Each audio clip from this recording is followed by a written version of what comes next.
ಕೃಷಿಕ ಬಾಂಧವರಿಗೆಲ್ಲ ನಮಸ್ಕಾರ. ಇಂದಿನ ಈ ಕಾರ್ಯಕ್ರಮದಲ್ಲಿ ಗೇರು ಬೀಜದ ಮೌಲ್ಯವರ್ಧನೆ ಎಂಬ ವಿಷಯವಾಗಿ ಶ್ರೀಯುತ ರಾಧಾಕೃಷ್ಣ ಅವರ ಜೊತೆ ಸಂದರ್ಶನ ಕೇಳೋಣ. ಇವರನ್ನು ಮಾತನಾಡಿಸಲಿದ್ದಾರೆ ಸ್ನೇಹಾ ಭಟ್. ಸಾಮಾನ್ಯವಾಗಿ ಗೇರು ಕೃಷಿ ಅಂತ ಹೇಳಿದ ತಕ್ಷಣ ನಮಗೆ ನೆನಪಾಗೋದು ಗೇರು ಬೀಜ. ಇವತ್ತು ಶ್ರೀಯುತ ರಾಧಾಕೃಷ್ಣ ಅವರು ನಮ್ಮ ಜೊತೆ ಇದ್ದಾರೆ. ಯಶೋಗಾಥೆಯನ್ನ ನಮ್ಮ ಈ ಸಂಚಿಕೆಯಲ್ಲಿ ನಾವು ತಿಳ್ಕೊಳ್ಳೋಣ.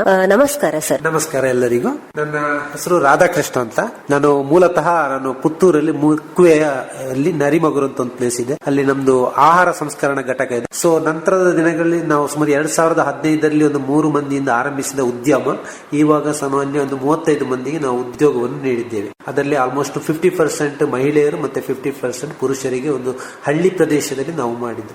ಆಕ್ಚುಲಿ ನಮ್ಮ ಉದ್ದೇಶ ಏನಂದ್ರೆ ಒಂದು ಸಮಾಜಕ್ಕೆ ಉತ್ತಮವಾದ ಆಹಾರವನ್ನ ನೀಡಬೇಕು ಅನ್ನುವ ಧ್ಯೇಯೋದ್ದೇಶದಿಂದ ನಮ್ಮ ಆರಂಭಿಸಿದ ಘಟಕ. ಸೊ ನಾವು 2015ರಲ್ಲಿ ನಾವು ಚಪಾತಿಯ ನಂತರ ನಾವು ಸಿರಿಧಾನ್ಯಗಳನ್ನ ಮೌಲ್ಯವರ್ಧಿತ ಉತ್ಪನ್ನಗಳನ್ನು ತಯಾರಿಸ್ತಿದ್ದೀವಿ. ಅದರಲ್ಲಿ 10 ರೀತಿಯ ಉತ್ಪನ್ನಗಳನ್ನು, ಕುಕ್ಕೀಸ್, ದೋಸೆಗಳು ತಯಾರಿಸ್ತಾ ಇದ್ದೇವೆ. ನಂತರ ನಾವು ಜಾಕ್ ಫ್ರೂಟ್ ಅನ್ನು ಕೂಡ ಮೌಲ್ಯವರ್ಧಿತ ಉತ್ಪನ್ನಗಳನ್ನು ಕೂಡ IIHR ಇಂದ ತಂತ್ರಜ್ಞಾನವನ್ನು ಪಡ್ಕೊಂಡು ಬಂದಿದ್ದೇವೆ. ಹಾಗಾಗಿ ನಾವು 2025ರಲ್ಲಿ ನಮ್ಗೆ ನಮ್ಮದೇ ಊರಿನಲ್ಲಿ ಗೋಡಂಬಿ ಎಲ್ಲರಿಗೂ ಪರಿಚಯ ಇರುವಂಥದ್ದು. ಇದನ್ನು ಯಾಕೆ ಇದರಿಂದ ಮೌಲ್ಯವರ್ಧಿತ ಉತ್ಪನ್ನಗಳನ್ನು ತಯಾರಿಸಿ ಸಮಾಜಕ್ಕೆ ನೀಡಬಾರದು ಅನ್ನೋ ಉದ್ದೇಶ ನನಗೆ ಇತ್ತು. ಬಹಳ ಆಸಕ್ತಿ ಕೂಡ ಇತ್ತು. ಯಾಕಂದ್ರೆ ನಾವು ಸಣ್ಣದಿರುವಾಗ ಗೋಡಂಬಿ ಮರ ಹತ್ತಿ ಎಲ್ಲ ಆಟ ಆಡಿ ಬಂದವರು ಗೇರು ಬೀಜದ ಮರಗಳಲ್ಲಿ. ಸೊ ಹಾಗಾಗಿ ನಮಗೆ ಅದು ನಮ್ಮ ಬರ್ತೆ ನಮಗೆ ಅದರ ಪರಿಚಯ ಇರುವ ಕಾರಣ ಇದರಿಂದಲೂ ಒಂದು ಉತ್ತಮವಾದ ಉತ್ಪನ್ನವನ್ನು ತಯಾರಿಸಬೇಕು ಅಂತ ನನಗೆ ಆಸಕ್ತಿ ಇತ್ತು. ಈ ನಿಟ್ಟಿನಲ್ಲಿ ನಾನು ನಮ್ಮ ಪುತ್ತೂರಿನಲ್ಲಿ ಇರುವ ಗೇರು ಸಂಶೋಧನಾ ಕೇಂದ್ರ ಇದೆ, ನಿರ್ದೇಶನಾಲಯ, ಅಲ್ಲಿಗೆ ನಾನು ಸಂಪರ್ಕಿಸಿದೆ. ಅಲ್ಲಿನ ಡೈರೆಕ್ಟರ್ಗೆ ಸಂಪರ್ಕಿಸಿದಾಗ ಅವರು ಗೇರುವಿನ ಸ್ಪ್ರೌಟೆಡ್ ಕ್ಯಾಶೋವನ್ನ ಮೊಳಕೆ ಬರೆಸಿ ಅದರಿಂದ ಕುಕ್ಕೀಸ್ ಮತ್ತು ಇತರ ಉತ್ಪನ್ನಗಳನ್ನು ತಯಾರಿಸಲಿಕ್ಕೆ ಆಗ್ತದೆ ಅನ್ನೋ ಮಾಹಿತಿಯನ್ನು ನೀಡಿದ್ರು. ನನಗೆ ಬಹಳ ಸಂತೋಷ ಆಯಿತು. ಈಗ ಪ್ರಸ್ತುತ ಡೈರೆಕ್ಟರ್ ಆಗಿರುವ ಡಾಕ್ಟರ್ ದಿನಕರ್ ಅಡಿಗ ಅಂತ ಇದ್ದಾರೆ, ಅವರು ನನಗೆ ಮಾರ್ಗದರ್ಶನ ನೀಡಿದ್ರು. ಮತ್ತೆ ಈ ತರದ ತಂತ್ರಜ್ಞಾನವನ್ನು ನೀವು ವರ್ಗಾಯಿಸಿಕೊಳ್ಳುವಂತ ನನಗೆ ಮಾಹಿತಿಯನ್ನು ನೀಡಿದ್ರು. ಹಾಗಾಗಿ ನಾನು ನಂತರದ ಮುಂದಿನ ಡಿಸ್ಕಷನ್ ಅಲ್ಲಿ ಅವರನ್ನು ಡಿಸ್ಕಸ್ ಮಾಡಿ ನಂತರ ಅದನ್ನು ನನಗೆ ತಂತ್ರಜ್ಞಾನವನ್ನು ನಾವು ಮೊಟ್ಟ ಮೊದಲ ಬಾರಿಗೆ ಕ್ಯಾಶಿಯೋ ರಿಸರ್ಚ್ ಸೆಂಟರ್ ನಿಂದ ನಾವು ತಂತ್ರಜ್ಞಾನ ವರ್ಗಾಯಿಸಿಕೊಂಡು ನಾವು ಈಗ ಕುಕ್ಕೀಸ್ ಅನ್ನು ತಯಾರಿಸ್ತಾ ಇದ್ದೇವೆ. ಅದೇ ರೀತಿಯಲ್ಲಿ ಅಲ್ಲಿನ ಸೈಂಟಿಸ್ಟ್ ಆದ ಡಾಕ್ಟರ್ ವೀಣಾ ಮೇಡಮ್ ಅವರು ಕೂಡ ನಮಗೆ ಅದನ್ನ ಹೇಗೆ ತಯಾರಿಸಬೇಕು, ಯಾವ ತರ ಪ್ರೊಸೆಸ್ ಮಾಡಬೇಕು ಅನ್ನುವ ಬಗ್ಗೆ ಸಂಪೂರ್ಣ ತರಬೇತಿಯನ್ನು ಕೂಡ ನೀಡಿ ನಮಗೆ 2-3 ದಿನಗಳ ತರಬೇತಿಯನ್ನು ನೀಡಿದ್ರು. ಅದು ಕೂಡ ನಮಗೆ ಬಹಳ ಪ್ರಯೋಜನವನ್ನು ನೀಡಿತ್ತು. ಸೊ ಸಂಪೂರ್ಣವಾಗಿ ಅವರ ಮಾರ್ಗದರ್ಶನದಲ್ಲಿ ನಾವು ಇಂದು ಈ ಮೊಟ್ಟ ಮೊದಲ ಬಾರಿಗೆ ನಮ್ಮ ಬ್ರಾಂಡ್ ನ ಮುಖಾಂತರ ನಾವು ಮೊಳಕೆ ಬರಿಸಿದ ಕುಕ್ಕೀಸ್ ಅಥವಾ ಸ್ಪ್ರೌಟೆಡ್ ಕುಕ್ಕೀಸ್ ಅನ್ನ ನಾವು ಮಾರುಕಟ್ಟೆಗೆ ಸುಮಾರು ಏಪ್ರಿಲ್ ತಿಂಗಳಲ್ಲಿ ಮಾರುಕಟ್ಟೆಗೆ ಲಾಂಚ್ ಮಾಡಿದ್ದೇವೆ. ಸೊ ಈಗ ಬಹಳಷ್ಟು ಅದು ಜನರಿಗೆ ಅದನ್ನ ಗ್ರಾಹಕರು ಉಪಯೋಗಿಸಿದ್ರು, ಉತ್ತಮವಾದ ಬೇಡಿಕೆಯನ್ನು ಕೂಡ ನೀಡಿದ್ದಾರೆ. ಪ್ರತಿಕ್ರಿಯೆ ಚೆನ್ನಾಗಿದೆ. ಯಾಕಂದ್ರೆ ಇದೊಂದು ಯುನಿಕ್ ಆದ ಪ್ರಾಡಕ್ಟ್ಗಳು. ನಾವು ಹಿಂದಿನ ಕಾಲದಲ್ಲಿ ಏನಾಗ್ತಿತ್ತು ಅಂದ್ರೆ ಏಪ್ರಿಲ್ ಮೇ ಅಲ್ಲಿ ಮೊಳಕೆ ಬರ್ತಿತ್ತು. ಮಳೆ ಬಂದ ತಕ್ಷಣ ಗೋಡಂಬಿ ನಾವು ಅಲ್ಲಿ ಮರದ ಬುಡದಲ್ಲಿ ಬಿದ್ದದ್ದು ಮೊಳಕೆ ಬರ್ತದೆ, ಅದನ್ನು ಕೂಡ ನಾವು ಸೇವಿಸ್ತಿದ್ವಿ. ಅದರ ಟೇಸ್ಟ್ ಹೇಗಿತ್ತು ಅಂತ ನಮ್ಗೆಲ್ರಿಗೂ ಇಲ್ಲಿನ ಜನರಿಗೆ ಚಿರಪರಿಚಿತ. ಹಾಗಾಗಿ ನಾವು ಇದನ್ನು ಈ ಗೋಡಂಬಿಯನ್ನ ನಾವು ನಮ್ಮ ಫ್ಯಾಕ್ಟರಿಯಲ್ಲಿ ಅದನ್ನ ಹೈಜಿನಿಕ್ ಕಂಡೀಷನ್ ಅಲ್ಲಿ ಅದನ್ನ ಮೊಳಕೆ ಬರಿಸಿ ನಂತರ ಅದನ್ನ ನಾವು ಈ ಕುಕ್ಕೀಸ್ ಪ್ರೊಸೆಸ್ಗೆ ಅದನ್ನ ಪೌಡರ್ ಫಾರ್ಮ್ ಅಲ್ಲಿ ನಾವು ತಕೊಳ್ತೀವಿ. ಸೊ ಇದನ್ನು ಕಂಪ್ಲೀಟ್ ನಾವು ಹೈಜಿನಿಕ್ ಕಂಡೀಷನ್ ಅಲ್ಲಿ ಮಾಡ್ತೀವಿ. ಈ ನಮ್ಮ ಕುಕ್ಕೀಸ್ಗೆ ಯಾವುದೇ ರೀತಿಯ ಬಣ್ಣ, ಕಲರ್ಸ್ಗಳು ಅಥವಾ ಪ್ರಿಸರ್ವೇಟಿವ್ಸ್ ಮತ್ತು ಟೇಸ್ಟ್ ಪೌಡರ್ಗಳನ್ನ ಯಾವುದೇ ಇದಕ್ಕೆ ನಾವು ಹಾಕೋದಿಲ್ಲ. ಸೊ ನಮ್ಮ ಮೇನ್ ಉದ್ದೇಶ ಅಂದ್ರೆ ಒಂದು ಉತ್ತಮವಾದ ಪ್ರಾಡಕ್ಟ್ ಅನ್ನ ಸಮಾಜಕ್ಕೆ ನೀಡಬೇಕು, ಜನರಿಗೆ ನೀಡಬೇಕು ಅನ್ನೋದು. ಹಾಗಾಗಿ ಇದಕ್ಕೆ ಯಾವುದೇ ರೀತಿಯ ರಾಸಾಯನಿಕಗಳು ಅಥವಾ ಕಲರ್ ಇಂಥಗಳನ್ನು ನಾವು ಬಳಸುವುದಿಲ್ಲ. ಇದು ಬೇಕಾಗಿರುತ್ತೆ, ಬೇಕಾದ ಟೆಂಪರೇಚರ್ ಅಲ್ಲಿ ಇದನ್ನು ನೇರವಾಗಿ ಕುಕ್ಕೀಸ್ ಅನ್ನ ಗ್ರಾಹಕರು ತಿನ್ಬಹುದು. ಹಾಗಾಗಿ ನಾವು ಮೊಟ್ಟ ಮೊದಲಿಗೆ ನಾವು ನಮ್ಮ ಪುತ್ತೂರು, ದಕ್ಷಿಣ ಕನ್ನಡ, ಮಂಗಳೂರುಗಳಲ್ಲಿ ಅದನ್ನ ಬಿಡುಗಡೆ ಮಾಡಿದ್ವಿ. ಗ್ರಾಹಕರಿಂದ ಉತ್ತಮವಾದ ಬೇಡಿಕೆ ಬಂತು. ನಂತರ ನಾವು ಅದನ್ನ ಎಸ್ಟಾಬ್ಲಿಷ್ ಮಾಡಿಕೊಂಡು ಮಡಿಕೇರಿ, ಉಡುಪಿ, ಬ್ಯಾಂಗ್ಳೂರು, ಮೈಸೂರು ಕಡೆ ಕೂಡ ಅದನ್ನ ವಿಸ್ತರಣೆ ಮಾಡಿದ್ದೇವೆ. ಒಟ್ಟಿನಲ್ಲಿ ಏನು ಹೇಳುದಂದ್ರೆ ನಮ್ಗೆ ಈ ಮೊಳಕೆದು ಒಂದು ಯುನಿಕ್ ಪ್ರಾಡಕ್ಟ್ ಆಗಿತ್ತು. ಗ್ರಾಹಕರಿಗೆ ಕೂಡ ಇದು ಬಹಳ ಆಶ್ಚರ್ಯ ಆಯ್ತು. ಈ ತರ ಒಂದು ಆಹಾರ ತಯಾರಿಕೆ ಮಾಡ್ಲಿಕ್ಕೆ ಆಗ್ತದೆ ಅನ್ನುವ ಒಂದು ಸಾಧ್ಯತೆಗಳು ಇತ್ತು. ಹಾಗಾಗಿ ನಮ್ದು ಆ ಕಮಿಟ್ಮೆಂಟ್ಗಳು ಫುಲ್ ಆಯ್ತು. ಹಾಗಿದ್ರೆ ಅದಕ್ಕೆ ಬೇಕಾದ ಎಲ್ಲಾ ರೀತಿಯ ಯಂತ್ರಗಳು ನಿಮ್ಮಲ್ಲಿ ಇವೆಯಾ? ನಮ್ಮ ಫ್ಯಾಕ್ಟರಿಯಲ್ಲಿ ಅದಕ್ಕೆ ಬೇಕಾದಂತ ಎಲ್ಲ ಮೆಷಿನರೀಸ್ಗಳು, ಬೇಕಿಂಗ್ ರಿಲೇಟೆಡ್ ಕಂಪ್ಲೀಟ್ ಇದೆ. ಹಾಗಾಗಿ ನಮ್ದು ಆಲ್ ಸೆಟಪ್ ಇದೆ. ನಾವು ಕೇವಲ ಈ ಕುಕ್ಕೀಸ್, ಬೇರೆ ರೀತಿಯ ಮಿಲೆಟ್ಸ್ ನ ಕುಕ್ಕೀಸ್ ಗಳನ್ನು ಕೂಡ ಮಾಡ್ತಾ ಇದ್ದೇವೆ. ಹಾಗೆ ಅದರೊಂದಿಗೆ ನಾವು ಇದನ್ನು ಕೂಡ ನಾವು ಜಾಸ್ತಿ ಉತ್ಪಾದನೆ ಮಾಡ್ತಾ ಇದ್ದೇವೆ. ಅದೇ ರೀತಿ ಈ ಮೊಳಕೆ ಬರಿಸಿದ ಸ್ಪ್ರೌಟೆಡ್ ಕುಕ್ಕೀಸ್ ಮಾತ್ರ ಅಲ್ಲ, ಇನ್ನೂ ಒಂದು 5-6 ರೀತಿಯ ಉತ್ಪನ್ನಗಳನ್ನು ಮುಂದಿನ ದಿನಗಳಲ್ಲಿ ನಾವು ಅದನ್ನ ಮಾರುಕಟ್ಟೆಗೆ ಬಿಡುಗಡೆ ಮಾಡಲಿಕ್ಕೆ ಇದ್ದೇವೆ. ಈಗ ಫಾರ್ ಎಕ್ಸಾಂಪಲ್ ಅದರ ಕ್ಯಾಶೋ ಹಣ್ಣು ಇರುತ್ತೆ, ಅದರಿಂದ ಕೂಡ ಬೇರೆ ಉತ್ಪನ್ನಗಳನ್ನ ತಯಾರಿಸಲಿಕ್ಕೆ ನಾವು ಈಗ ಪ್ರೀ ಪ್ಲಾನ್ ಮಾಡ್ತಾ ಇದ್ದೀವಿ. ಸೊ ಅದು ಕೂಡ ಮುಂದಿನ ದಿನಗಳಲ್ಲಿ ಈ ಗೇರಿನಿಂದ ನಾವೀಗ ಏನಾಗ್ತದೆ ಅಂದ್ರೆ ಗೇರ್ ಆಪಲ್ ಅಂತ ಕ್ಯಾಶೋ ಹಣ್ಣು ಇರುತ್ತೆ, ಅದರಿಂದ ಕೂಡ ಬೇರೆ ಉತ್ಪನ್ನಗಳನ್ನು ತಯಾರಿಸುವ ಯೋಚನೆ ಮಾಡ್ತಾ ಇದ್ದೀವಿ. ಈಗಾಗಲೇ ಕ್ಯಾಶೋದಿಂದ 3-4 ಉತ್ಪನ್ನಗಳನ್ನು ಮಾರುಕಟ್ಟೆಗೆ ಶಾರ್ಟ್ಲಿ ಬಿಡುಗಡೆ ಮಾಡ್ತಾ ಇದ್ದೀವಿ. ಹಾಗಾಗಿ ನಮಗೆ ಗೇರು ಸಂಶೋಧನಾ ಕೇಂದ್ರದವರು, ಅವರ ಟೀಮ್, ಅಲ್ಲಿನ ಡೈರೆಕ್ಟರ್ಸ್ ಆಗಲಿ ಅಥವಾ ಅವರ ಸೈಂಟಿಸ್ಟ್ಗಳು, ವೀಣಾ ಮೇಡಮ್, ಇವರೆಲ್ಲ ತುಂಬಾ ಸಹಕಾರವನ್ನ ನೀಡಿದ್ದಾರೆ ನಮಗೆ. ನಿಮ್ಮ ಆ ದಾರಿ ಅಥವಾ ಪಯಣ ಯಾವ ರೀತಿ ಇತ್ತು? ಕಷ್ಟ ಇತ್ತ, ಅಡ್ಡಿ ಆತಂಕಗಳಿತ್ತ? ಅದ್ರ ಬಗ್ಗೆ ಸ್ವಲ್ಪ ಮಾಹಿತಿ ಕೊಡ್ಬೋದು. ಯಾಕೆಂತ ಹೇಳಿದ್ರೆ ಈಗ ಸಾಮಾನ್ಯವಾಗಿ ಕೃಷಿಯಲ್ಲಿರೋರು ಅಥವಾ ಈಗಿನ ಯುವ ಜನಾಂಗದವರು ಯಾವುದೇ ರೀತಿಯಾಗಿ ನೀವು ಮಾಡಿರುವಂತಹ ಕಂಪನಿಗಳನ್ನ ಮಾಡಬೇಕು ಅಂತ ಹೇಳಿದ್ರೆ ಈ ರೀತಿಯಾದಂತಹ ಕೆಲವು ಗೈಡೆನ್ಸ್ ತುಂಬಾ ಇಂಪಾರ್ಟೆಂಟ್. ಅವರಿಗೆ ಈ ಚಿಕ್ಕ ಚಿಕ್ಕ ಮಾಹಿತಿಗಳು ಕೂಡ ಅವರಿಗೆ ತುಂಬಾ ನೆರವಾಗಬಹುದು. ಆ ದೃಷ್ಟಿಯಲ್ಲಿ ನಾನು ಕೇಳ್ತಾ ಇದ್ದೇನೆ. ಒಟ್ಟಿನಲ್ಲಿ ಏನಂದ್ರೆ ಈಗ ಸುಮಾರು ಈಗ ಕೊರೋನಾ ಬಂತು, 2020 ಕೊರೋನಾ ಬಂತು. ಅದರ ನಂತರ ಸ್ವಲ್ಪ ನಮ್ಮ ಸಮಾಜ ಕೂಡ ಜಾಗೃತಿಯಾಗಿದೆ ಆಹಾರವನ್ನು ಸ್ವೀಕರಿಸುವುದರಲ್ಲಿ. ಸೊ ಹಿಂದೆ ಟ್ರೆಡಿಷನಲ್ ಫುಡ್ ಅಂತ ಇತ್ತು, ನಮ್ಗೆಲ್ಲರಿಗೂ ಗೊತ್ತಿರುತ್ತೆ. ಹಿಂದಿನ ಕಾಲದಲ್ಲಿ ಹೇಗೆ ಟ್ರೆಡಿಷನಲ್ ಫುಡ್ಗಳನ್ನು ಉಪಯೋಗಿಸ್ತಾ ಇದ್ರು, ಅದು ಈಗ ಸ್ವಲ್ಪ ಕೆಲ ವರ್ಷಗಳ ನಂತರ ಅದು ಮಾಯವಾಯಿತು. ಈಗ ಅದರ ನಂತರ ಈಗ 20ರಿಂದ ಏನಾಗ್ತಾ ಇದೆ ಅಂದ್ರೆ ಎಲ್ಲ ನಾವು ಹಳೆಯ ಆಹಾರ ಪದ್ಧತಿಗೆ ಮರುಕಳಿಸ್ತಾ ಇದ್ದೇವೆ. ಹಾಗಾಗಿ ಅಂತ ಇದರಲ್ಲಿ ನಮಗೆ ಬಹಳಷ್ಟು ನಮ್ಮಲ್ಲಿ ದೊರೆಯುವಂತ ಆಹಾರ ಬೆಳೆಗಳನ್ನು, ಕೃಷಿ ಬೆಳೆಗಳನ್ನ ಅದನ್ನ ಮೌಲ್ಯವರ್ಧಿತ ಬೆಳೆಗಳಾಗಿ ಕನ್ವರ್ಟ್ ಮಾಡಿ ಮಾರ್ಕೆಟ್ಗೆ ನೀಡಲಿಕ್ಕೆ ಆಗ್ತದೆ. ಈಗ ಫಾರ್ ಎಕ್ಸಾಂಪಲ್ ಕ್ಯಾಶು ಕೇವಲ ನಾವು ಗೋಡಂಬಿಯನ್ನು ತಿಂದು ಮಾತ್ರ ನಮಗೆ ಅಭ್ಯಾಸ ಇದ್ದದ್ದು. ಹಾಗಾಗಿ ಇದರಿಂದ 10 ರೀತಿಯದನ್ನು ಈ ಸಂಶೋಧನಾ ಕೇಂದ್ರಗಳು ನೀಡ್ತಾ ಇದೆ. ನಾನೇನು ಹೇಳ್ತಂದ್ರೆ ಬಹಳಷ್ಟು ನಮ್ಮ ಹೊಸ ಯುವ ಪೀಳಿಗೆಯವರು ಕೂಡ ಇಂಥ ತಂತ್ರಜ್ಞಾನಗಳನ್ನು ಬಳಸಿಕೊಂಡು ತಮ್ಮ ಕ್ಷೇತ್ರದಲ್ಲಿ, ತಮ್ಮ ಕೃಷಿ ಭೂಮಿಯಲ್ಲಿ ಬೆಳೆಯುವಂತ ಯಾವುದೇ ಕೃಷಿ ಉತ್ಪನ್ನಗಳನ್ನ ಅದನ್ನ ಮೌಲ್ಯವರ್ಧಿತವಾಗಿ ಸೈಂಟಿಫಿಕ್ ಅಪ್ರೋಚ್ ಬೇಕಾಗುತ್ತೆ. ಈಗ ನಾವು ನಮ್ಮ ಹಿರಿಯರು, ತಂದೆ ತಾಯಿ, ಅಜ್ಜ ಅಜ್ಜಿ ಆವಾಗ ಒಂದು ಟ್ರೆಡಿಷನಲ್ ಮೆಥಡ್ ಅಲ್ಲಿ ಹೇಳ್ತಾ ಇದ್ರು. ಆವಾಗ ಅದು ಪ್ರಿಸರ್ವೇಟಿವ್ ಮೆಥಡ್ಗಳು ಇದ್ದು, ಅದರದೇ ಆದ ಪ್ರಿಸರ್ವೇಟಿವ್ ಮೆಥಡ್ಗಳು, ಆಗ ವಿದೌಟ್ ಪ್ರಿಸರ್ವೇಟಿವ್ ರಾಸಾಯನಿಕಗಳನ್ನು ಉಪಯೋಗಿಸದೆ ಪ್ರಿಸರ್ವ್ ಮಾಡ್ತಾ ಇದ್ರು. ಈಗ ಕ್ಯಾಶೋವನ್ನು ಹೇಗೆ ಪ್ರಿಸರ್ವ್ ಮಾಡ್ತಾ ಇದ್ರು ಅಂದ್ರೆ ಬಿಸಿಲಿಗೆ ಅದನ್ನು ಒಣಗಿಸಿ ಚೆನ್ನಾಗಿ ಒಂದು 5-6 ಬಿಸಿಲಿಗೆ ಒಣಗಿಸಿ ಅದನ್ನು ಪ್ರಿಸರ್ವ್ ಮಾಡ್ತಾ ಇದ್ರು, ಪ್ರಿಸರ್ವೇಟಿವ್ ಹಾಕದೆ. ಹಾಗೆ ಅದನ್ನು 5-6 ತಿಂಗಳು ಅಥವಾ 1 ವರ್ಷ ಕೂಡ ಇಡುವಂತ ಒಂದು ಸಾಧ್ಯತೆಗಳು ಇದ್ದು. ಆದ್ರೆ ಈಗ ಅದೆಲ್ಲ ಮಾಡುವಂತ ಹಂತಗಳು ಇಲ್ಲ, ಆ ಫೆಸಿಲಿಟಿಗಳು ಇಲ್ಲ, ಅಥವಾ ಅದರ ಮಾಹಿತಿಗಳು ಇಲ್ಲದ ಕಾರಣದಲ್ಲಿ ಇಲ್ಲಿ ಸೈಂಟಿಸ್ಟ್ ಇವರು ಇದಕ್ಕೆ ಬೇಕಾದಂತ ಸಂಪೂರ್ಣ ಮಾಹಿತಿಯನ್ನ ನೀಡ್ತಾರೆ. ಅದನ್ನ ಹೇಗೆ ಪ್ರಿಸರ್ವ್ ಮಾಡಬೇಕು, ಅದರಿಂದ ಏನು ತಮ್ಮ ಲಾಭಗಳಿರುತ್ತೆ, ಅದನ್ನು ಹೇಗೆ ಮೌಲ್ಯವರ್ಧನೆ ಮಾಡಬೇಕು ಅನ್ನೋ ಮಾಹಿತಿಯನ್ನು ಈ ಸಂಶೋಧನಾ ಕೇಂದ್ರಗಳು ನೀಡ್ತದೆ. ಈಗ ಈ ಸಂಶೋಧನಾ ಕೇಂದ್ರಗಳು ಬಹಳ ಹತ್ತಿರವಾಗ್ತದೆ, ಕೃಷಿಕರಿಗೂ ಕೂಡ ಬಹಳ ಹತ್ತಿರದಲ್ಲಿ ಇದೆ. ಇಲ್ಲಿನ ಸೈಂಟಿಸ್ಟ್ಗಳಾಗ್ಲಿ ಅವರೆಲ್ಲರೂ ಇದರ ಬಗ್ಗೆ ಮಾಹಿತಿಗಳನ್ನು ನೀಡ್ತಾರೆ. ನಾನೇನು ಹೇಳುದಂದ್ರೆ ಇದರ ಮಾಹಿತಿಗಳನ್ನು ಉಪಯೋಗಿಸಿಕೊಂಡು ನಮ್ಮ ಯುವ ಜನತೆ ನಮ್ಮದೇ ವ್ಯಾಪ್ತಿ ಪ್ರದೇಶದಲ್ಲಿ, ನಮ್ಮದೇ ಜಿಯೋಗ್ರಫಿಕಲ್ಲಿ ಏನೆಲ್ಲ ಬೆಳೀತಾರೆ ಅದನ್ನೆಲ್ಲ ಮೌಲ್ಯವರ್ಧಿತ ಮಾಡಿ ಅದನ್ನು ಬೇರೆ ರಾಜ್ಯಗಳಿಗೋ ಅಥವಾ ಜಿಲ್ಲೆಗಳಿಗೋ ಅಕ್ಕಪಕ್ಕಗಳಲ್ಲಿ ಅದನ್ನು ಮಾರಾಟ ಮಾಡಿ ಸ್ವಂತ ಉದ್ಯಮವನ್ನು ಕೂಡ ಆರಂಭಿಸಲಿಕ್ಕೆ ವಿಪುಲವಾದ ಅವಕಾಶ ಇದೆ ಅಂತ ಹೇಳಲಿಕ್ಕೆ ನಾನು ಇಷ್ಟಪಡ್ತೇನೆ. ಯಾಕಂದ್ರೆ ಒಂದು ಇಂಡಸ್ಟ್ರಿ ಮಾಡೋದು ಅಷ್ಟು ಸುಲಭ ಅಲ್ಲ. ಸ್ವಲ್ಪ ಮಾಡ್ಬೇಕಂದ್ರೆ ಆ ಸಬ್ಜೆಕ್ಟ್ ಬಗ್ಗೆ ಜ್ಞಾನವನ್ನು ಕೂಡ ಪಡ್ಕೊಳ್ಬೇಕು, ಮತ್ತೆ ಮಾರುಕಟ್ಟೆ ಅಂದ್ರೆ ಏನು ಅನ್ನುವ ಒಂದು ಜ್ಞಾನ ಕೂಡ ಬೇಕು. ಮತ್ತೆ ಅದಕ್ಕಿಂತಲೂ ಹೆಚ್ಚಾಗಿ ನಮಗೆ ಆ ಸಬ್ಜೆಕ್ಟ್ ಅಲ್ಲಿ ಆಸಕ್ತಿ ಬೇಕು. ಆಸಕ್ತಿ ವಹಿಸಿಕೊಂಡು ನಾವು ಅದನ್ನ ಸಂಪೂರ್ಣ ಅದಕ್ಕೆ ಶರಣಾಗತಿಯಾಗಿ ಮಾಡಿದ್ರೆ ಅದನ್ನು ಸಕ್ಸಸ್ಫುಲ್ ಆಗಿ ಮುಂದೆ ಕೊಂಡು ಹೋಗ್ಲಿಕ್ಕೆ ಸಾಧ್ಯ ಇದೆ ಅಂತ ಹೇಳಲಿಕ್ಕೆ ನಾನು ಇಷ್ಟಪಡ್ತೇನೆ. ಯಾಕಂದ್ರೆ ನಾನು 2015ರಲ್ಲಿ ನನ್ನ ಸಂಸ್ಥೆ ಆಹಾರ ಘಟಕವನ್ನು ಇಲ್ಲಿ ಆರಂಭಿಸಿದಾಗ ಬಹಳಷ್ಟು ಏಳುಬೀಳುಗಳನ್ನು ನಾವು ಅನುಭವಿಸಿದ್ದೇವೆ. ಹಾಗಾಗಿ ಅದು ಏಳುಬೀಳುಗಳು ನಮಗೆ ಅದು ಪಾಠವಾಗಿ ಪರಿಣಮಿಸಿತ್ತು, ಅದು ಅನುಭವವಾಗಿ ಮುಂದೆ ಬಂತು. ಸೊ ಅದರಿಂದ ನಾವೇನು ಸೋತಿಲ್ಲ. ಹಾಗಾಗಿ ಕಷ್ಟಗಳನ್ನು ಅನುಭವಿಸಿ ನಷ್ಟಗಳನ್ನು ಅನುಭವಿಸಿದ್ದೇವೆ. ಸೊ ಈಗ ನಮಗೆ ಅದರಿಂದ ಪ್ರಯೋಜನಗಳು ತುಂಬಾ ಆಗಿದೆ. ನಾವೀಗ ಬೇರೆ ಬೇರೆ ತಂತ್ರಜ್ಞಾನ ಸಂಸ್ಥೆಗಳಿದೆ, ಅಲ್ಲಿಂದೆಲ್ಲ ಬಹಳಷ್ಟು ಉತ್ಪನ್ನಗಳ ಪ್ರಾಡಕ್ಟ್ಗಳನ್ನು ತಂತ್ರಜ್ಞಾನ ವರ್ಗಾಯಿಸಿಕೊಂಡು ಮಾಡ್ತಾ ಇದ್ದೇವೆ. ಯಾಕಂದ್ರೆ ಈಗ ಗೇರು ಬೆಳೆ ಕೂಡ ಬಹಳ ಕಡಿಮೆ ಆಗಿದೆ. ಈಗ ಫಾರ್ ಎಕ್ಸಾಂಪಲ್ ನಾನು ಹೇಳುದಿದ್ರೆ, ನಾನು ಕಳೆದ ವರ್ಷ ಸುಮಾರು ಒಂದು 4 ಕ್ವಿಂಟಾಲ್ನಷ್ಟು ಗೋಡಂಬಿಯನ್ನು ನಾನು ಪರ್ಚೇಸ್ ಮಾಡಿ ಅದರಿಂದ ಮೌಲ್ಯವರ್ಧನೆಯನ್ನು ಆರಂಭಿಸಿದ್ದೀನಿ. ಯಾಕಂದ್ರೆ ಈ 2025 3 ತಿಂಗಳ ಸೀಸನ್ ಅಲ್ಲಿ, ಅಂದ್ರೆ ಇದಕ್ಕೆ ಮುಂದಿನ ದಿನಗಳಲ್ಲಿ ವಿಪುಲವಾದ ಅವಕಾಶ ಇದೆ. ನಾನು ನೆಕ್ಸ್ಟ್ ಇಯರ್ ಸುಮಾರು ಒಂದು 10 ಟನ್ನಷ್ಟು ಗೋಡಂಬಿಯನ್ನು ಕಲೆಕ್ಟ್ ಮಾಡಿ ಅದನ್ನ ಸಂಸ್ಕರಣೆ ಮಾಡಿ ಮಾರುಕಟ್ಟೆಗೆ ಉತ್ಪನ್ನವಾಗಿ ಬಿಡುಗಡೆ ಮಾಡ್ಲಿಕ್ಕಿದೆ. ಅಂದ್ರೆ ನೋಡಿ ಕನ್ಸಂಪ್ಷನ್ ಎಷ್ಟಾಯ್ತು ಅಂದ್ರೆ ನೆಕ್ಸ್ಟ್ ಇಯರ್ ನನಗೆ ಆಲ್ಮೋಸ್ಟ್ ಒಂದು 10 ಟನ್ನಷ್ಟು ಗೋಡಂಬಿಯ ರಿಕ್ವೈರ್ಮೆಂಟ್ ಇದೆ ನನ್ನ ಪ್ಲಾನ್. ಈಗ ಕ್ವಶನ್ ಏನಂದ್ರೆ ಅಲ್ಲಿ ಬೆಳೆಯುವವರು ಹೇಗೆ ಬೆಳಿಬೇಕು, ಆಗ ನನಗೆ 10 ಟನ್ ಬೇಕಂದ್ರೆ ಎಷ್ಟು ಜನ ಕೃಷಿಕರು ಅದನ್ನು ಬೆಳಿಬೇಕು ಅನ್ನುವ ಒಂದು ಪ್ಲಾನ್.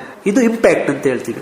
ಈಗ ಕೃಷಿಕರಿಂದ ನಾನು ನೇರವಾಗಿ ಅದನ್ನ ಪಡ್ಕೊಳ್ತೀನಿ, ನಾನು ಅವರಿಗೆ ಉತ್ತಮವಾದ ದರವನ್ನು ಕೊಡ್ತೀನಿ. ನಾನು 2-3 ವರ್ಷದಲ್ಲಿ ಆಗ ಅದು ಮೇ ಬಿ ಡಬಲ್ ಆಗುವ ಸಾಧ್ಯತೆಗಳು ಇರುತ್ತೆ. ಅಂದ್ರೆ ಒಟ್ಟಿನಲ್ಲಿ ಏನಂದ್ರೆ ಕೃಷಿಕರು ಮಿಶ್ರ ಬೆಳೆಯಾಗಿ ಅಥವಾ ಒಂದು ಡೈವರ್ಸಿಫಿಕೇಶನ್ ಅನ್ನ ತಗೊಳ್ಬಹುದು. ಇನ್ನೊಂದು ಯಾವ್ದೋ ಇದಕ್ಕೆ ಡಿಮಾಂಡ್ ಇದೆ, ಗೋಡಂಬಿಗೆ ಡಿಮಾಂಡ್ ಇದೆ, ಹಾಗಾಗಿ ನಾವು ಆ ಕೃಷಿಯನ್ನು ಮುಂದುವರಿಸಬಹುದು. ಯಾಕಂದ್ರೆ ಗೋಡಂಬಿ ಮೊದಲು ಇದ್ದವರೆಲ್ಲ ಗೋಡಂಬಿ ಗಿಡಗಳನ್ನು ಕಡ್ದು ಈಗ ನಾಶ ಮಾಡಿದ್ದಾರೆ, ಯಾವುದಿಲ್ಲ. ಈಗ ಆಸೆಗೆ ತಿನ್ಲಿಕ್ಕೂ ನಮ್ಮಲ್ಲಿ ಬಹಳ ಕಷ್ಟ ಇದೆ. ಇನ್ನು ಮುಂದಿನ ಜನರೇಷನ್ ಗೋಡಂಬಿ ಹೇಗೆ ಆಗ್ತದೆ ಅಂತ ಗೊತ್ತಿಲ್ಲ. ಅದು ಮರದಲ್ಲಿ ಆಗ್ತದ, ಬಳ್ಳಿಯಲ್ಲಿ ಆಗ್ತದ, ಗಿಡದಲ್ಲಿ ಆಗ್ತದ ಅಂತ ಗೊತ್ತಿಲ್ಲ. ಆ ತರದ ಪರಿಸ್ಥಿತಿಗೆ ಮುಂದಿನ ದಿನಗಳಲ್ಲಿ ಹೋಗ್ತಾ ಇದೆ. ಆ ನಿಟ್ಟಿನಲ್ಲಿ ರೈತರು ಯಾರು ಮೊದಲು ಗೋಡಂಬಿ ಬೆಳೀತಾ ಇದ್ರು ಅವರು ಪುನಃ ಗೋಡಂಬಿಯನ್ನು ಬೆಳಿಬಹುದು ಅಂತ ಹೇಳ್ತಾರೆ. ಯಾಕಂದ್ರೆ ನಾನು ಎಶ್ಯೂರ್ಡ್ ಅಂತ ಹೇಳುದಿಲ್ಲ, ಇದಕ್ಕೆ ಸಾಧ್ಯತೆಗಳು ಮತ್ತು ಅವಕಾಶಗಳು ಮುಂದಿನ ದಿನಗಳಲ್ಲಿ ಇದೆ. ಗೋಡಂಬಿ ಫುಡ್ ಆಗಿ ಉಪಯೋಗಿಸ್ತಾ ಇದ್ದಾರೆ. ಇದು ಹೆಚ್ಚಿನ ಪ್ರೋಟೀನ್ ಅಥವಾ ವೈಟಮಿನ್ ಅಥವಾ ಫೈಬರ್ ಅನ್ನು ನೀಡುವಂತ ಒಂದು ಉತ್ತಮವಾದ ಉತ್ಪನ್ನ ಅಥವಾ ಪ್ರಾಡಕ್ಟ್. ಹಾಗಾಗಿ ಗೋಡಂಬಿಗೆ ಯಾವಾಗಲೂ ಎವರ್ ಗ್ರೀನ್, ಯಾವಾಗಲೂ ಅದಕ್ಕೆ ರೇಟು ಅಥವಾ ಬೆಲೆ, ಅದಕ್ಕೆ ಡಿಮ್ಯಾಂಡ್ಸ್ಗಳು ಇದ್ದೇ ಇರುತ್ತೆ. ಹಾಗಾಗಿ ರೈತರು ಕೂಡ ತನ್ನ ಒಂದು ಪ್ರಾಕ್ಟಿಕಲ್ ಆಗಿ ಸ್ಟಾರ್ಟ್ ಮಾಡೋದು. ತನ್ನ ಮನೆಯ ಸುತ್ತಮುತ್ತ ಸಣ್ಣ ಜಾಗ ಹಿಡುವಳಿದವರು ಒಂದು 15 ಗಿಡ ಅಥವಾ 20 ಗಿಡವನ್ನು ಒಂದು ಸ್ಯಾಂಪಲ್ ರೀತಿಯಲ್ಲಿ ಮಾಡಿಕೊಂಡ್ರು ಅದಕ್ಕೆ ಬೆಳವಣಿಗೆ ಆಗುತ್ತೆ. ಬಂದದನ್ನ ಮಾರುಕಟ್ಟೆಯಲ್ಲಿ ಕೂಡ ಉತ್ತಮವಾದ ಬೆಲೆ ಸಿಗಬಹುದು. ಅಥವಾ ನಮ್ಮಂತ ಬಹಳಷ್ಟು ಮುಂದಿನ ದಿನಗಳಲ್ಲಿ ಮೌಲ್ಯವರ್ಧನೆ ಮಾಡುವಂತ ಸಂಸ್ಥೆಗಳು ಬರಬಹುದು. ಹಾಗಾಗಿ ಅವರಿಗೆ ಕೂಡ ನೀಡುವಂತ ಅವಕಾಶಗಳು ಸಿಗ್ತದೆ. ಹಾಗಾಗಿ ಇದನ್ನು ಸ್ವಲ್ಪ ನಾವು ಈಗ ಕೃಷಿಕರು ಈಗ ಅಡಿಕೆ ಮಾತ್ರ ಬೆಳೀತಾ ಇದ್ದೀವಿ ನಮ್ಮದು ಕಮರ್ಷಿಯಲ್ ಕ್ರಾಪ್ ಅಲ್ಲಿ. ಹಾಗಾಗಿ ಮುಂದಿನ ದಿನಗಳಲ್ಲಿ ಇದರ ಬಗ್ಗೆ ಯೋಚನೆ ಮಾಡಬಹುದು ಅಂತ ನಾನು ಕಾಣುತ್ತೆ. ಹಾಗೆ ಇದಕ್ಕೆ ಯಾಕಂದ್ರೆ ಡಿಮಾಂಡ್ ಇರೋ ಕಾರಣ ಇದನ್ನು ಯೋಚನೆ ಮಾಡುವ ಸಾಧ್ಯತೆಗಳು ಇದೆ ಅಂತ ನನ್ನ ಒಂದು ಅನುಭವವನ್ನು ನಿಮಗೆ ಮುಂದೆ ಹೇಳ್ತಾ ಇದ್ದೇನೆ. ಈಗ ಸಾಮಾನ್ಯವಾಗಿ ಗ್ರಾಹಕರು, ಕೃಷಿಕರು ಮತ್ತೆ ಈ ಸಂಶೋಧನಾಲಯ ಇದು ಮೂರು ಕೂಡ ಒಂಥರ ಸಂಪರ್ಕ ಸೇತುವೆಯಾಗಿ ಕಾರ್ಯ ಮಾಡ್ತಾ ಇದೆ. ಯಾಕೆಂತಂದ್ರೆ ಯಾವ ರೀತಿಯಲ್ಲಿ ನೀವು ಅದನ್ನ ಮುಂದುವರಿಸಿಕೊಂಡು ಹೋಗ್ಬೋದು, ಯಾವ ಬೆಳೆಗಳನ್ನ ಬೆಳಿಬಹುದು, ಯಾವ ರೀತಿಯಾದಂತಹ ಬೇಡಿಕೆ ಇದೆಲ್ಲ ತಿಳ್ಕೊಳ್ಬಹುದು ಅಲ್ವಾ. ಈಗ ಇನ್ನೊಂದು ಪ್ರಶ್ನೆ, ನೀವು ಆಗ ಹೇಳುವಾಗ ಮೆಷಿನರೀಸ್ ಎಲ್ಲ ಇದೆ ಅಂತ ಹೇಳಿದ್ರಿ. ಆ ಮೆಷಿನರೀಸ್ ಎಲ್ಲ ನೀವು ನಿಮ್ಮದೇ ಅಥವಾ ಇಲ್ಲಿಯ ಸಹಾಯದಿಂದ, ಇಲ್ಲಿಯ ಲ್ಯಾಬೊರೇಟರಿಯಿಂದ ನೀವು ತಗೊಳ್ಳುವಂತದ್ದ? ಕೆಲವರು ಇದು ಯಾವ ತರದ ಮೆಷಿನ್ ಬೇಕು ಅಂತ ಇಲ್ಲಿಂದ ಲ್ಯಾಬೊರೇಟರಿಯಿಂದ ಕೂಡ ಹೇಳುತ್ತೆ. ನನ್ನ ಹತ್ರ ಮೊದಲೇ ನಾನು ಬೇರೆ ಪ್ರಾಡಕ್ಟ್ ಗಳನ್ನು ಮಾಡ್ತಾ ಇದ್ದೆ. ಹಾಗಾಗಿ ನಮ್ಮ ಹತ್ರ ಎಕ್ಸಿಸ್ಟಿಂಗ್ ಸಿಸ್ಟಮ್ ಮೆಷಿನರಿಗಳಿತ್ತು, ಅದನ್ನೇ ನಾನು ಇಲ್ಲಿ ಯುಟಿಲೈಸೇಷನ್ ಮಾಡುತ್ತೆ. ಅಲ್ಲಿ ಈಗ ಡ್ರೈಯರ್ಸ್ ಗಳು ಬೇಕಾಗುತ್ತೆ, ಕುಕ್ಕೀಸ್ ಮಾಡುವ ಮೆಷಿನ್ಸ್ ಗಳು ಬೇಕಾಗುತ್ತೆ, ಪೌಡರ್ ಮಾಡುವಂತ ಪಲ್ವರೈಸರ್ ಗಳು ಇದೆಲ್ಲ ಬೇಕಾಗುತ್ತೆ. ಅದೆಲ್ಲ ನಮ್ಮ ಹತ್ರ ಸೆಟಪ್ ಇದೆ. ಯಾಕಂದ್ರೆ ಬೇರೆ ಅಲೈಡ್ ಪ್ರಾಡಕ್ಟ್ ಗಳನ್ನೆಲ್ಲ ಮಾಡುವ ಕಾರಣ ಹಾಗಾಗಿ ನಮ್ಗೆ ಇದು ಏನು ಪ್ರಾಬ್ಲಮ್ ಆಗಲಿಲ್ಲ. ಹೊಸದಾಗಿ ನಾವು ಇದನ್ನ ಎಕ್ಸ್ಪಾನ್ಷನ್ ಮಾಡ್ತಾ ಇದ್ದೇವೆ. ಈಗ ಡಿಮಾಂಡ್ ಜಾಸ್ತಿ ಆಗ್ತಾ ಇದೆ. ನಮ್ಮ ಮುಂದಿನ ದಿನಗಳಲ್ಲಿ ಇದು ನಾವು ಹೆಚ್ಚು ಕಡಿಮೆ ಒಂದು ಕುಕ್ಕೀಸ್ ಗಳನ್ನ ಭಾರತ ದೇಶದಾದ್ಯಂತ ವಿಸ್ತರಣೆ ಮಾಡುವ ಒಂದು ಗುರಿಯನ್ನ ಹೊಂದಿದ್ದೇವೆ. ಆವಾಗ ನಮ್ಗೆ ಇಲ್ಲಿ ಕುಕ್ಕೀಸ್ಗೆ ಡಿಮಾಂಡ್ ಬರ್ತಾ ಇದೆ. ನಮ್ಮ ದಕ್ಷಿಣ ಕನ್ನಡದಲ್ಲಿ ಸ್ವಲ್ಪ ಕುಕ್ಕೀಸ್ನ ಅವೇರ್ನೆಸ್ ಕಡಿಮೆ. ನೀವು ಉತ್ತರ ಭಾರತ ಆ ಕಡೆ ಎಲ್ಲ ಹೋದಾಗ ಇದರ ಅವೇರ್ನೆಸ್ಗಳು ಜಾಸ್ತಿ ಇದೆ. ಹಾಗಾಗಿ ನಾವು ಉತ್ತರ ಭಾರತದ ಮಾರುಕಟ್ಟೆಯನ್ನು ಕೂಡ ಮುಂದಿನ ದಿನಗಳಲ್ಲಿ ಪ್ರವೇಶ ಮಾಡುವ ಗುರಿಯನ್ನು ಕೂಡ ಹೊಂದಿದ್ದೇವೆ. ಮೊಳಕೆ ಬರೆಸಿರುವಂತಹ ಯಾವುದೇ ಪದಾರ್ಥಗಳಲ್ಲಿ ಪೌಷ್ಟಿಕಾಂಶಗಳು ಜಾಸ್ತಿ ಹೇರಳವಾಗಿರುತ್ತದೆ. ಅದೇ ರೀತಿ ಕೂಡ ಈ ಗೇರು ಬೀಜದ ಮೊಳಕೆ ಬರೆಸುವಿಕೆಯಲ್ಲಿ ಕೂಡ ಇರುತ್ತೆ ಅಂತ ಅನ್ಕೊಂಡಿದ್ದೇವೆ.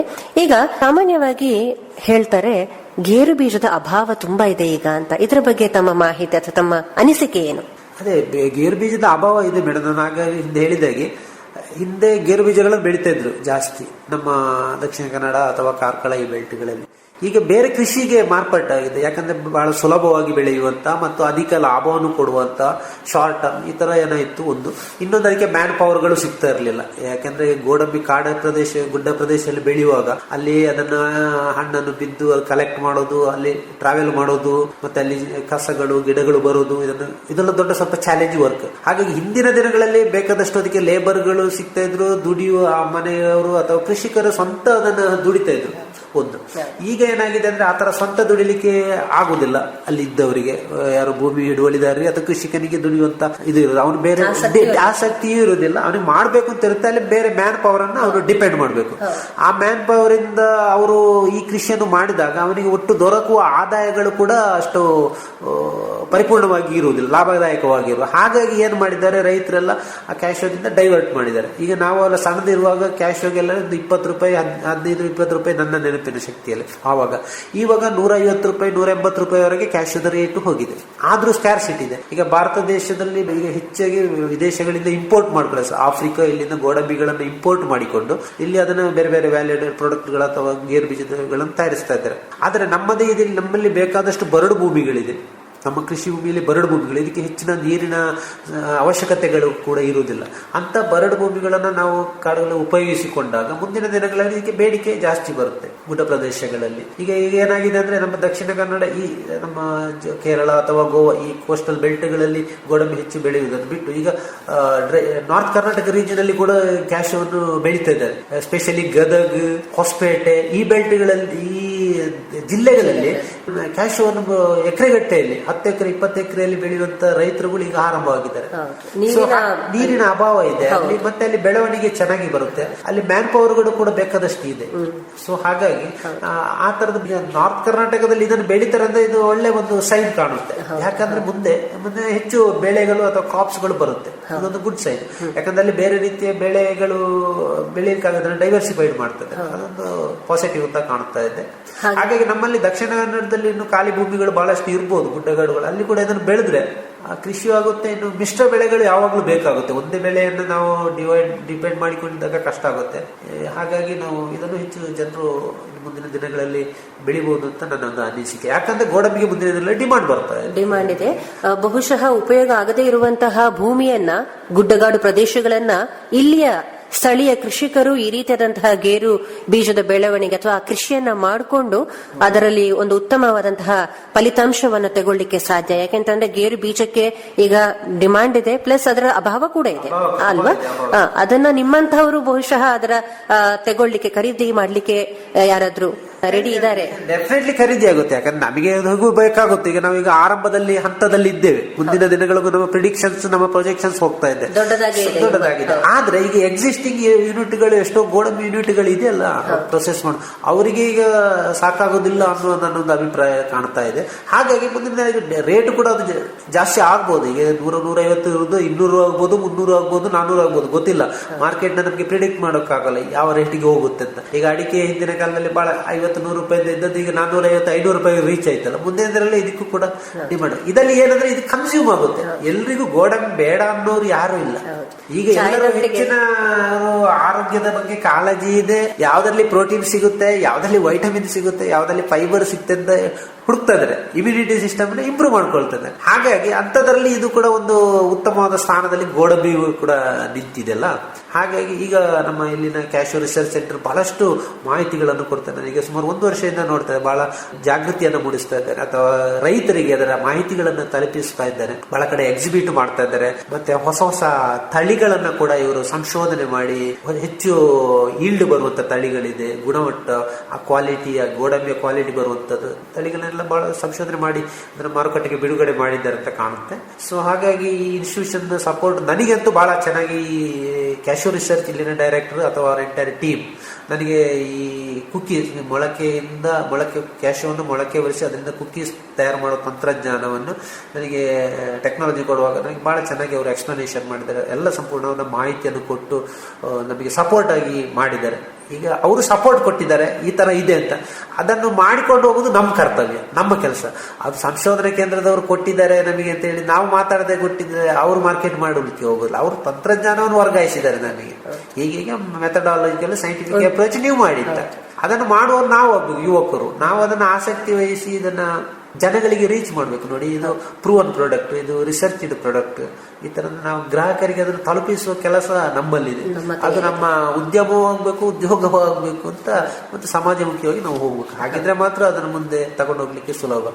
ಮತ್ತೆ ನಾವು ಇದನ್ನ ಕಂಪ್ಲೀಟ್ಲಿ ಕಮರ್ಷಿಯಲ್ ಅಂದ್ರೆ ಇದನ್ನು ಒಂದು ಗುಣಮಟ್ಟದಲ್ಲಿ ನಾವು ಆ ಕ್ವಾಲಿಟಿಯನ್ನು ಹಾಗೆ ಮೇಂಟೈನ್ ಮಾಡಿಕೊಂಡು ಹೋಗ್ಬೋದು. ಹಾಗಿದ್ರೆ ಮಾತ್ರ ಅದು ಮುಂದಿನ ಲಾಂಗ್ ಟರ್ಮ್ ಪ್ಲಾನಿಗೆ ನಮಗೆ ಸಕ್ಸಸ್ ಆಗ್ಬೋದು ಅಂತ ಕಾಣ್ತಾ ಇದೆ. ಹಾಗೆ ಒಟ್ಟಿನಲ್ಲಿ ನನಗೆ ಏನು ಕಾಣ್ತಾ ಇದೆ ಅಂದ್ರೆ, ನಾನು ಮಾಡುವ ಈ ಟ್ರಾನ್ಸ್ಫರ್ ಟೆಕ್ನಾಲಜಿ ಇದರಿಂದ ಉತ್ತಮ ಬೇಡಿಕೆ ಇದೆ ನಮಗೆ ಮುಂದಿನ ದಿನಗಳಲ್ಲಿ ಅನ್ನೋ ಒಂದು ಕಾನ್ಫಿಡೆನ್ಸ್ ನಮಗೆ ಇದೆ. ಹಾಗೆ ಮುಂದೆ ನೋಡಬೇಕು. ಈಗ ಕಾರ್ಯಕ್ರಮದ ಕೊನೆಯಲ್ಲಿ ನೀವು ಕೃಷಿಕರಿಗೆ ಅಥವಾ ಈ ಯುವ ಜನಾಂಗಕ್ಕೆ ಯಾರಿಗೆ ಕೃಷಿಯಲ್ಲಿ ಮುಂದೆ ಬರಬೇಕು ಅಂತ ಇದೆ, ಅವರಿಗೆ ಏನಾದ್ರೂ ಹೇಳಲಿಕ್ಕೆ ಇಷ್ಟಪಡ್ತೀರಾ? ನೋಡಿ, ಈಗ ಒಂದು ಕಾಲದಲ್ಲಿ ನಾವೆಲ್ಲ ಕೃಷಿ ಬೇಕೇ ಬೇಕು. ಕೃಷಿಯಿಂದಲೇ ನಮ್ಮ ಹೊಟ್ಟೆ ತುಂಬುವುದು, ಆರ್ಥಿಕವಾಗಿ ಎಲ್ಲವೂ. ಆದ್ರೆ ದೊಡ್ಡ ಮಟ್ಟದ ಅಮೌಂಟ್ಗಳು ಬರ್ತಾ ಇರಲಿಲ್ಲ ಹಿಂದಿನ ಕಾಲ. ಹಾಗಾಗಿ ಅದು ಸ್ವಲ್ಪ ಬೇರೆ ಬೇರೆ ಕಡೆಗೆ ಡೈವರ್ಸಿಫೈಡ್ ಆಯ್ತು. ಈಗ ಎಷ್ಟೋ ಕೃಷಿ ಭೂಮಿಗಳು ಹಾಳು ಬಿದ್ದಿವೆ, ಕೃಷಿಕರು ಅಲ್ಲಿ ಜನ ದುಡಿಯುವ ಕೈಗಳಿಲ್ಲದೆ ಹಾಳು ಬಿದ್ದಂತ ಪ್ರಸಂಗಗಳು ಇದೆ. ಸೊ ಮುಂದಿನ ದಿನಗಳಲ್ಲಿ ಕೃಷಿಗೆ ಬಹಳಷ್ಟು ಹೆಚ್ಚಿನ ಪ್ರಯೋಜನ ಬರುತ್ತೆ, ಒತ್ತು ಕೊಡ್ತಾರೆ. ಈಗ ನಮ್ಮ ಕೇಂದ್ರ ಸರ್ಕಾರಗಳು ಕೂಡ ಕೃಷಿಗೆ ಹೆಚ್ಚಿನ ಒತ್ತನ್ನು ಕೊಟ್ಟಿದೆ. ಬಹಳಷ್ಟು ಸಬ್ಸಿಡೈಸ್ ಸ್ಕೀಮ್ಗಳನ್ನು ಕೊಡ್ತದೆ. ಅದೇ ರೀತಿ ಅಗ್ರಿ ಪ್ರಾಡಕ್ಟ್ ಗಳನ್ನ ವ್ಯಾಲ್ಯೂ ಅಡಿಷನ್, ಇಂಡಸ್ಟ್ರಿಗೆ ಇಂಪ್ಯಾಕ್ಟ್ ಹೇಗೆ ಅಂದ್ರೆ, ಕೃಷಿಕರು ಒಂದು ಉತ್ಪನ್ನವನ್ನು ಬೆಳೆದ್ರೆ, ಯಾವುದೇ ಫ್ರೂಟ್ಸ್ ಗಳನ್ನು ಯಾವ್ದನ್ನು ಬೆಳೆದ್ರೆ ಅದನ್ನು ಕನ್ವರ್ಟ್ ಮಾಡ್ಬೇಕಾದ್ರೆ ಮೌಲ್ಯವರ್ಧನೆ ಮಾಡುವ ಕೆಲಸ ಯಾರಿಗೆ? ಇಂಡಸ್ಟ್ರಿಗೆ ಅಥವಾ ಎಂಟರ್ಪ್ರೈನರ್ಸ್ಗೆ. ಅಂದ್ರೆ ಇಲ್ಲಿ ಜಾಬ್ ಆಪರ್ಚುನಿಟಿ 2 ಟೈಪ್ ಅಲ್ಲಿದೆ. ಒಂದು, ಕೃಷಿಕರು ವರ್ಟಿಕಲ್ ಆಗಿ ಬೆಳೀತಾರೆ, ಆ ಬೆಳೆದ ಉತ್ಪನ್ನವನ್ನು ನಾವು ಇಂಡಸ್ಟ್ರಿ ಅಥವಾ ಎಂಟರ್ಪ್ರೈನರ್ ಮಾಡೋರು ಖರೀದಿಸ್ತೇವೆ, ಅದರಿಂದ ಮೌಲ್ಯವರ್ಧನೆ ಮಾಡ್ತದೆ. ಎರಡನೇದು, ಆ ಮೌಲ್ಯವರ್ಧನೆ ಮಾಡ್ಲಿಕ್ಕೆ ಅಲ್ಲಿ ಏನ್ ಬೇಕು, ಜನಗಳು, ಮ್ಯಾನ್ ಪವರ್ ಬೇಕು. ಅಲ್ಲಿ ಏನಾಯ್ತು, ಉದ್ಯೋಗ ಸೃಷ್ಟಿ ಆಯ್ತು. ಇಲ್ಲಿ ಉದ್ಯೋಗ ಎಲ್ಲಿ ಸೃಷ್ಟಿ ಆಯ್ತು, ಒಂದು ಕೃಷಿಕರಲ್ಲಿ ಉದ್ಯೋಗ ಸೃಷ್ಟಿ ಆಯ್ತು, ಇಲ್ಲಿ ಉದ್ಯಮದಲ್ಲಿ ಸೃಷ್ಟಿ ಆಯ್ತು. ಇದನ್ನು ನೀಡಿದ ಇಲ್ಲಿಗೆ ಹೋಯ್ತು ಮಾರುಕಟ್ಟೆ, ಅಲ್ಲಿ ಕೂಡ ಉದ್ಯಮ ಸೃಷ್ಟಿ ಆಗುತ್ತೆ. ಅಲ್ಲಿ ಕೂಡ ಜನರಿಗೆ ಉತ್ತಮವಾದ ಒಂದು ಪ್ರಾಡಕ್ಟ್ ಸಿಗುತ್ತೆ ಮುಂದಿನ ದಿನಗಳಲ್ಲಿ. ಆರೋಗ್ಯ ಕೂಡ ವರ್ಧನೆ ಆಗುತ್ತೆ. ಸೊ ಇದು ಒಂದು ಲಿಂಕ್. ಹಾಗಾಗಿ ಸರ್ಕಾರ ಕೂಡ ಇದಕ್ಕೆ ಅಗ್ರಿ ಬಿಸ್ನೆಸ್ ಅಥವಾ ಅಗ್ರಿಕಲ್ಚರ್ ಜಾಸ್ತಿ ಸಪೋರ್ಟ್ ಅನ್ನು ಕೊಟ್ಟು ಇದನ್ನು ಮುಂದೆ ತಗೊಂಡು ಹೋಗ್ತಾ ಇದೆ. ಹಾಗಾಗಿ ಇದಕ್ಕೆ ವಿಪ್ಲವದ ಅವಕಾಶಗಳಿದೆ. ನಮ್ಮೆಲ್ಲ ಯುವಕರು ಸ್ವಲ್ಪ ಯೋಚನೆ ಮಾಡಬೇಕು, ತಮ್ಮ ತಮ್ಮ ಕೃಷಿ ಭೂಮಿಯಲ್ಲಿ ಏನು ಬೆಳೀತೀರಾ ಅದನ್ನ ಮೌಲ್ಯವರ್ಧನೆ ಮಾಡಬೇಕು. ಯಾವ ರೀತಿಯಲ್ಲಿ ಜಾಗರೂಕತೆಯಿಂದ, ಯಾವ ಜಾಣ್ಮೆಯಿಂದ ಯಾವ ರೀತಿಯಲ್ಲಿ ನಾವು ಮಿಶ್ರ ಬೆಳೆಗಳನ್ನ ಬೆಳೆದು ಇದನ್ನು ಕೂಡ ಅದರಲ್ಲಿ ಅಳವಡಿಸಬಹುದು ಅನ್ನೋದನ್ನ ಅವರು ಅರಿಬೇಕು. ಹೌದೌದು, ಅವರ ಜಿಯೋಗ್ರಫಿಕಲ್ ಯಾವ್ದಕ್ಕೆ ಡಿಮಾಂಡ್ ಇದೆ, ಹೇಗೆ ಇದೆ ಅದರ ನೋಡಿಕೊಂಡು ಮಾಡ್ಲಿಕ್ಕೆ ವಿಪ್ಲವದ ಅವಕಾಶ ಇದೆ. ನಾವು ಕೆಲಸ ಇಲ್ಲ ಅಂತ ಹೇಳುದು ಸುಮ್ನೆ, ಅಥವಾ ಅದಕ್ಕೆ ಡಿಮಾಂಡ್ ಇಲ್ಲ ಅಂತ ಹೇಳುದು ಸುಮ್ನೆ. ಡಿಮಾಂಡ್ ಇದೆ, ಪ್ರತಿಯೊಂದಕ್ಕೂ ಡಿಮಾಂಡ್. ನಾವು ಅದನ್ನ ಕ್ರಿಯೇಟ್ ಮಾಡಬೇಕು, ಸೃಷ್ಟಿಸಬೇಕು. ಅದನ್ನ ನಮ್ಮಲ್ಲಿರುವ ಕೌಶಲ್ಯವನ್ನ ಅಭಿವೃದ್ಧಿ ಮಾಡ್ಕೊಂಡ್ರೆ ಮಾತ್ರ ಹೋಗ್ಲಿಕ್ಕಾಗುತ್ತೆ. ನನಗೆ ಕೂಡ ಹೆದರಿಕೆ ಆಯ್ತು, ಇನ್ನು ಈ ಮೊಳಕೆ ಬರಿಸಿದ್ದು ಇದನ್ನೆಲ್ಲ ತಗೊಳ್ತಾರೋ ಇಲ್ವೋ ಅನ್ನೋದು ನನಗೆ ಕೂಡ ಹೆದರಿಕೆ ಇತ್ತು. ಸೊ ಹಾಗಾಗಿ ನಾನು ಸೈಂಟಿಫಿಕ್ ಅಪ್ರೋಚ್ ಇವರಿಂದ ತಗೊಂಡ ಕಾರಣ ಅದು ನಮಗೆ ಇದನ್ನು ನೋಡುವರಿದ್ದಾರೆ, ನೀವು ಕ್ಯಾಶೋ ರಿಸರ್ಚ್ ಇಂದ ಇದನ್ನು ಟೆಕ್ನಾಲಜಿ ತಗೊಂಡಿದ್ದೀರೋ, ಹಾಗಾಗಿ ಇದು ಚೆನ್ನಾಗಿದೆ ಅನ್ನೋದು ಗ್ರಾಹಕರಿಗೆ ದರ್ಜೆ. ಈಗ ನಾನೇ ಇಲ್ಲಿಂದ ತಂತ್ರಜ್ಞಾನವನ್ನು ತಗೊಳ್ಳದೆ ನನ್ನಷ್ಟು ಕುಕೀಸ್ ನನಗೆ ಕೂಡ ಗೊತ್ತಿಲ್ಲದೇನಲ್ಲ. ಸೊ ಹಾಗೆ ಅದು ನನ್ನ ಇದಲ್ಲ, ನಾನು ಸೈಂಟಿಫಿಕ್ ಇವ್ರದ್ದು ಮೆಥಡ್ ಏನಿದೆ ಆ ಮೆಥಡ್ ಅನ್ನ ಡೆಲಿವರಿ ಮಾಡಬೇಕು. ಆವಾಗ ಇವ್ರದ್ದು ಲೋಗೋಗಳು ಬರುತ್ತೆ, ಆವಾಗ ಗ್ರಾಹಕರು ಕೂಡ, ಜನರ ಅಭಿಪ್ರಾಯ ಕೂಡ ಬೇರೆ ರೀತಿಯಲ್ಲಿ, ಜನರ ಅಭಿಪ್ರಾಯ ಕೂಡ ಬೇರೆ ಇರುತ್ತೆ, ಅವರದನ್ನ ತಗೊಳ್ಳುವ ರೀತಿ ಕೂಡ ಬೇರೆ ಎಲ್ಲ ಇರುತ್ತೆ ಅಲ್ಲ. ಹಾಗಾಗಿ ಇದಕ್ಕೆ ಮುಂದಿನ ದಿನಗಳಲ್ಲಿ ಉತ್ತಮವಾದ ಬೇಡಿಕೆ ಇದೆ, ಎಲ್ಲರಿಗೂ ಪ್ರಯೋಜನ ಆಗ್ಬೋದು ಅನ್ನೋ ನಂಬಿಕೆ ನಮ್ದು. ಖುಷಿ ಆಯ್ತು ನಿಮ್ಮೊಂದಿಗೆ ಮಾತಾಡಿ. ಹಲವಾರು ವಿಷಯಗಳ ಬಗ್ಗೆ ತಾವು ನಮಗೆ ತಿಳಿಸಿದ್ದೀರಿ. ಈಗ ನಿಮ್ಮ ಯೋಜನೆಗಳು ಕೂಡ ತುಂಬಾನೇ ಇದೆ, ರಾಜ್ಯ ಮಟ್ಟದಲ್ಲಾಯ್ತು, ಅಂತಾರಾಜ್ಯ ಮಟ್ಟದಲ್ಲಾಯ್ತು, ಭಾರತದಲ್ಲದೆ ವಿದೇಶದಲ್ಲೂ ಕೂಡ ನಿಮ್ಮ ಈ ಮೌಲ್ಯವರ್ಧನೆಯ ಪದಾರ್ಥಗಳನ್ನ ನೀವು ತಲುಪಿಸಬೇಕು ಅನ್ನೋ ಒಂದು ಗುರಿಯನ್ನು ಇಟ್ಕೊಂಡಿದ್ದೀರಿ. ನಿಮ್ಮ ಯೋಜನೆಗಳು ಎಲ್ಲವೂ ಫಲಕಾರಿಯಾಗ್ಲಿ ಅಂತ, ಯಶಸ್ಸು ಸಿಗ್ಲಿ ಅಂತ ಹಾರೈಸ್ತಾ ಇದ್ದೇವೆ. ಇಷ್ಟೊತ್ತು ನಮಗೆ ಮಾಹಿತಿಯನ್ನ, ಮೌಲ್ಯವರ್ಧನೆ ಬಗ್ಗೆ ಮಾಹಿತಿ ಕೊಟ್ಟದ್ದಕ್ಕಾಗಿ ಧನ್ಯವಾದಗಳು. ಧನ್ಯವಾದಗಳು, ನಿಮಗೂ ಧನ್ಯವಾದಗಳು. ನಮಸ್ಕಾರ. ಇದುವರೆಗೆ ಗೇರುಬೀಜದ ಮೌಲ್ಯವರ್ಧನೆ ಎಂಬ ವಿಷಯವಾಗಿ ಶ್ರೀಯುತ ರಾಧಾಕೃಷ್ಣ ಅವರ ಜೊತೆ ಸಂದರ್ಶನ ಕೇಳಿದಿರಿ. ಇವರನ್ನು ಮಾತನಾಡಿಸಿದವರು ಸ್ನೇಹಾ ಭಟ್. ಈ ಕಾರ್ಯಕ್ರಮದ ನಿರ್ದೇಶನ PV ಪ್ರಶಾಂತ್ ಕುಮಾರ್.